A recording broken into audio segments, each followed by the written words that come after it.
We're discussing an article about voice technology in the home, making healthcare a little bit more accessible, possibly in the future.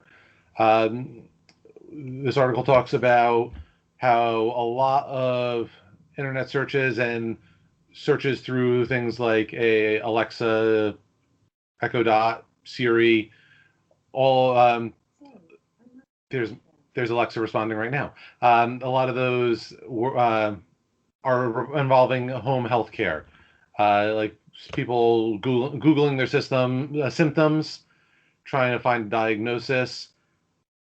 I could see this market, well, while not replacing a doctor, especially with all of the improvements in remote work, like Microsoft Teams, Skype, um, Zoom meetings, integration with other smart devices.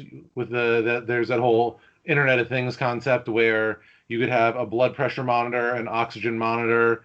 I've even seen people with diabetes having glucose monitors. You get a home EKG for under $100 now. Uh, all of that. I'll call it passive testing because a lot of them don't really have to even go into your go through your skin.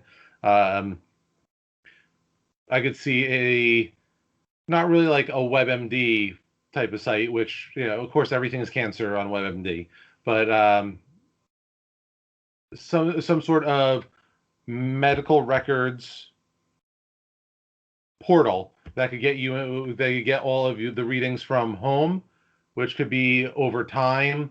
You could wear a device for a few hours instead of a few minutes at a doctor's office without having the expense of going to the hospital, um, getting the doctor to agree to these tests.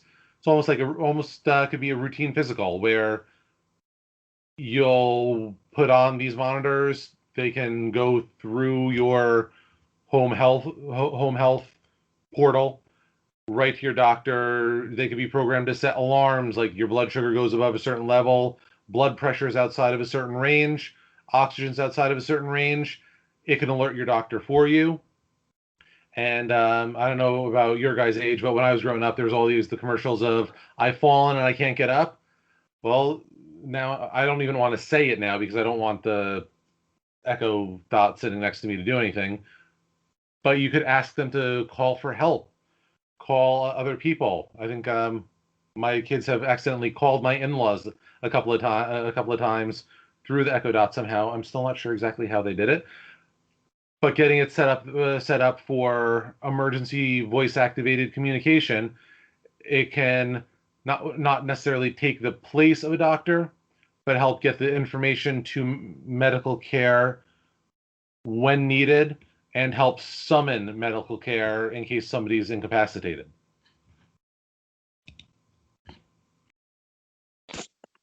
Yeah, this technology is emerging, I would say. It's not there yet, and it's not going to be there for at least a couple of years. I'm not really sure when, but it's still far off right now. For right now, nothing could beat looking it up, searching on the internet, and reading what to do in an emergency. Or they have, thanks to COVID, what is it, a virtual visit with your doctor that's available. I don't see how a device reading medical instructions to me is helpful.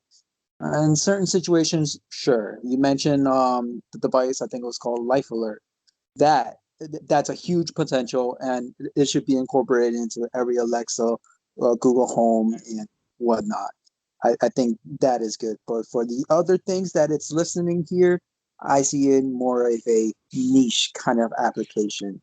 For example, in the banks nowadays, they have the robocallers. I mean, not the robocallers, but the robo assistant that asks you, "How are you doing? What can I help you with?" I hate talking to those things. I always say operator, and I'm forced to get to an operator because those that voice technology is not there yet. I would like it to be there, but unfortunately, it's not there yet. So I like all these things. These are the article talks about a bunch of different applications.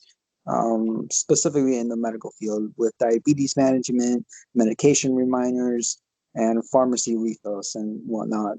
Um, so it's nice that we're getting the conversation going. It's nice that companies are looking into it, and you know what? I'm excited for the future, but not right now.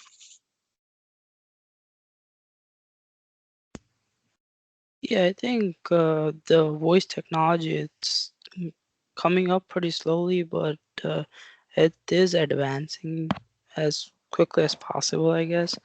But I guess our requirements are way higher than our expectations are way higher for the technology than the advancement in the technology, I guess. But there's a lot of applications that they are referring in this article that I really personally like the reminders of the medications, the pharmacy refill and medication management.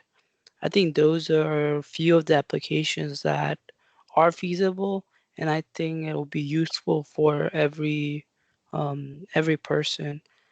And also, they're all like I wouldn't use it for more of emergency applications than like any non-emergency applications will be more reliable to do this than an emergency because then I think many people will blame the company for any mishap, and I think we shouldn't be completely responsible, be relying on the technology for health purposes. So, and there's a lot of data breaches and stuff like that. So I think there is gonna be always a human interaction available, and but there are some applications would be very useful. So, and I think some of them, I don't see the diabetes management or um, like monitoring certain things that you go to the doctor for. I know due to COVID, a lot of people are doing the virtual